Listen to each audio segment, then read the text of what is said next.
When I got to the root cause of why I was having so many digestive issues, do you know that I realized that my brain was telling me that there was something wrong with me because I had bodily functions?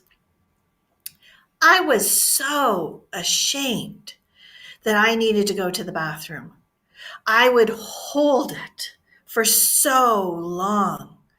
I used to make a joke that I was a camel because I could hold it, but it made me sick in so many ways. And so part of my unlearning the crap was that to be a whole and complete human being, that required that my body had bodily functions.